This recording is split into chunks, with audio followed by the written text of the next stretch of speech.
बिस्मिल्लाहिर्रहमानिर्रहीम, अस्सलाम वालेकुम। मैं हूं फिज़ा सईद आपके अपने चैनल के साथ स्टडी विद स्किल्स। हमारा आज सेकंड टेस्ट है, असिस्टमेंट टेस्ट सेकंड, जो कि बायोलॉजिकल मॉलिक्यूल्स चैप्टर से हैं, जो कि हम ख़त्म करके आ चुके हैं और इंशाल्लाह हम बहुत अच्छे से तैयारी करेंगे नेशनल एमडी कैट की। सुझाइए और सब्सक्राइब कीजिए चैनल को ताकि हम मिलकर बहुत अच्छे से नेशनल एमडी कैट की तैयारी कर सकें। स्टार्ट करते हैं आज का assessment test 2। Let's start. A total number of first one, total number of amino acid in insulin is। इंसुलिन में total number of amino acids कितने मौजूद होते हैं? A 61, B 41, C 71 या D 51। Correct option is D 51 amino acids मौजूद होते हैं। इंसुलिन में 51 अमाइनो एसिड्स मौजूद होते हैं जो दो चेन्स की शक्ल में होते हैं। हम पढ़ के आ चुके हैं प्रोटीन वाले टॉपिक में।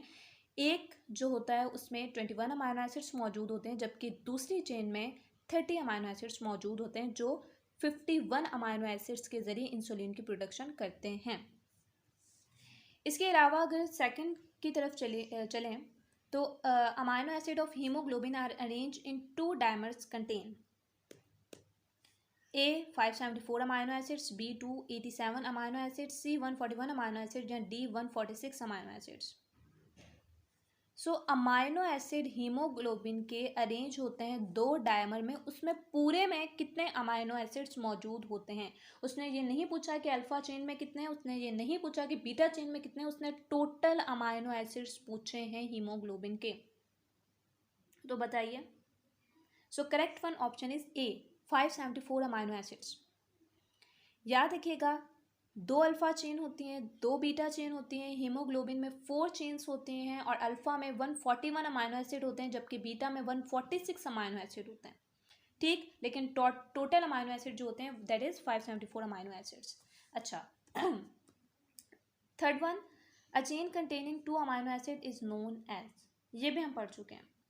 ये अमाइनो एसिड वाले टॉपिक में मैंने आपको बताया था कि अगर 2 अमाइनो एसिड होंगे तो वो क्या कहलाएंगे। चलिए ऑप्शन पढ़ते हैं पहले। A dipeptide, B peptide, C amino peptide या फिर D diamino peptide.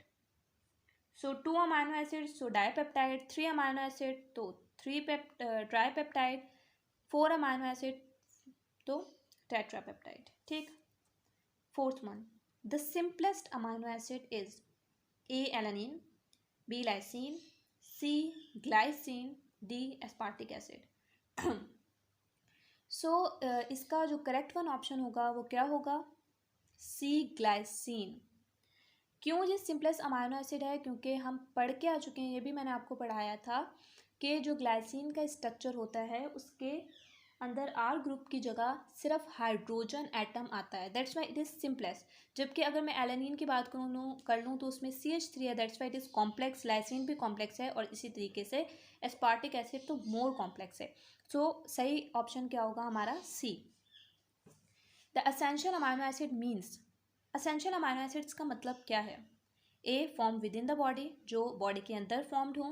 B enter from outside of the body. For example ये कहना चाह रहा है कि एंटर हो रहे हैं आउटसाइड ऑफ द बॉडी से, यानी कि हम कोई पिल्स ले रहे हैं, कोई दवाई ले रहे हैं जिसके ज़रिए आउटसाइड ऑफ द बॉडी से वो हमारे अंदर आ रहे हैं। ठीक, B ये ऑप्शन हो गया। C can change from one two another type of amino acid, जो चेंज हो सकें एक से या दूसरी टाइप ऑफ अमाइनो एसिड में। D 20 kinds of amino acid, यानी कि जो हमारे अंदर 20 काइंड ऑफ अमाइनो एसिड पाए जाते हैं वो असेंशियल हैं। D ऑप्शन ये कहता है। याद रखिएगा, असेंशियल अमाइनो एसिड्स वो होते हैं जो हम एंटर करते हैं आउटसाइड ऑफ द बॉडी से, यानी कि वो जो हम बाहर से कोई पिल्स किसी दवाई की सूरत में खाएं वो जो होंगे वो असेंशियल अमाइनो एसिड्स होंगे। जबकि जो हमारी बॉडी खुद प्रोड्यूस करती है 20 अमाइनो एसिड या उससे ज़्यादा amino acids, that is non essential amino acids. ठीक, अच्छा, 6 one, the simplest fatty acid is A acetic acid, B butyric acid, C palmitic acid, D oleic acid. बताइए, शाबाश शाबाश, बताइए जल्दी। इसका जो सही ऑप्शन है वो एसिटिक एसिड है। क्यों ये सिंपलेस्ट है? क्योंकि इसमें 2 कार्बन पाए जाते हैं। ब्यूटारिक एसिड में 4 कार्बन पाए जाते हैं, पाल्मिटिक एसिड में 16 कार्बन यानी 16 कार्बन पाए जाते हैं और ऑलिक एसिड में 18 कार्बन पाए जाते हैं। सिंपलेस्ट वही होगा जिसमें कम कार्बन पाए जाएंगे. So A is the correct option, acetic acid. So the nucleotide with single ring is adenine, B guanine, C cytosine या D both A and B. अगर आपको लेक्चर याद है तो आपको पता होगा ये आंसर, आपको पता होना भी चाहिए आंसर. मैंने बहुत अच्छे से आपको ये बात बताई थी. चलें, अगर आपको याद हो कि मैंने बात की थी कि 2 रिंग होते हैं, ठीक है. न्यूक्लियोटाइड्स में 2 टाइप के न्यूक्लियोटाइड होते हैं. कुछ ऐसे न्यूक्लियोटाइड होते हैं जिनमें 2 रिंग होते हैं, वो कहलाते हैं प्यूरिन, ठीक है. और किसी में 1 रिंग होता है, दैट इज कॉल्ड पायरामिडीन. यही बात हुई थी. प्यूरिन जिनमें 2 रिंग होते हैं उसमें कौन आता है, एडेनिन और गुआनिन. और जिसमें सिंगल रिंग मौजूद होता है उनमें कौन आता है, साइटोसिन, थायमिन, यूरेसिल वगैरह, ठीक. सो एडेनिन और गुआनिन किस में आते हैं, जिनमें डबल रिंग मौजूद हो, यानी कि जो प्यूरिन हो. जबकि साइटोसिन, यूरेसिल और थायमिन वगैरह जो होते हैं वो उनमें आते हैं जिनमें सिंगल रिंग मौजूद हो. सो अगर मैं एडेनिन देखूँ, नहीं, इसमें 2 रिंग आते हैं. गुआनिन, नहीं, इसमें भी 2 रिंग आते हैं. दोनों प्यूरिन से ताल्लुक़ रखते हैं. हाँ, साइटोसिन में सिंगल रिंग आता है. और अगर मैं डी देखूँ, बोथ ए एंड बी, नहीं, बोथ ए एंड बी तो नहीं हो सकता. क्यों? क्योंकि वो दोनों डबल रिंग वाले हैं. So C is the correct one option. अच्छा, हिस्टोन प्रेजेंट इन, हिस्टोन किस में प्रेजेंट होता है, A DNA, B RNA, C chromosome या डी ग्लाइकोलिपिड. सो देखिए हिस्टोन का काम क्या होता है. अगर आपने लेक्चर लिया है तो आपको पता होगा, हमने स्ट्रक्चरल प्रोटीन वाले टॉपिक में पढ़ा था कि हिस्टोन का काम होता है डीएनए को क्रोमोसोम पर अरेंज करना ना, हिस्टोन का ये काम होता है. सो हिस्टोन कहाँ प्रेजेंट होगी, हिस्टोन क्रोमोसोम्स में प्रेजेंट होगी जो डीएनए को अरेंज करने का काम करेगी क्रोमोसोम्स पर. So C is the correct one option, ठीक. Number 9, number of nucleotides in ATP. So ATP क्या है उससे आपको पता चलेगा. एटीपी मैंने आपको किस में पढ़ाया था, सोचिए. हम जब पढ़ रहे थे nucleotides, mononucleotide, dinucleotide, polynucleotide, पढ़ा था ना. तो एटीपी किसकी एग्जाम्पल थी, बोलिए किसकी एग्जाम्पल थी एटीपी. शाबाश, मोनोन्यूक्लियोटाइड की एग्जाम्पल थी. A1, B2, C3, D4.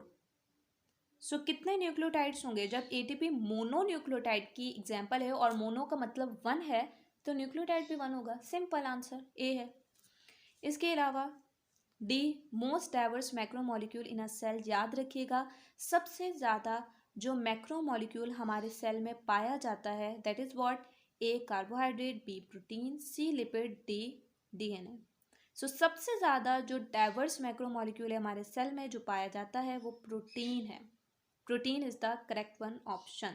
सो यहाँ होता है हमारा आज का लेक्चर कंप्लीट. अगर आपको लेक्चर अच्छा लगा है तो इसे लाइक कीजिए, सब्सक्राइब कीजिए और बेल आइकन को जरूर क्लिक कीजिए ताकि आपको आने वाली वीडियो के बारे में अपडेट हासिल हो सके और हम इसी तरीके से बहुत सारी मेहनत करके बहुत ज़्यादा मार्क्स ऑब्टेन कर सकें. मेरी दुआ है कि आप सब बहुत अच्छे मार्क्स ऑब्टेन करें और हाईएस्ट मार्क्स के साथ मुझे आके बताएं कि आपका सिलेक्शन हो गया है इंशाल्लाह.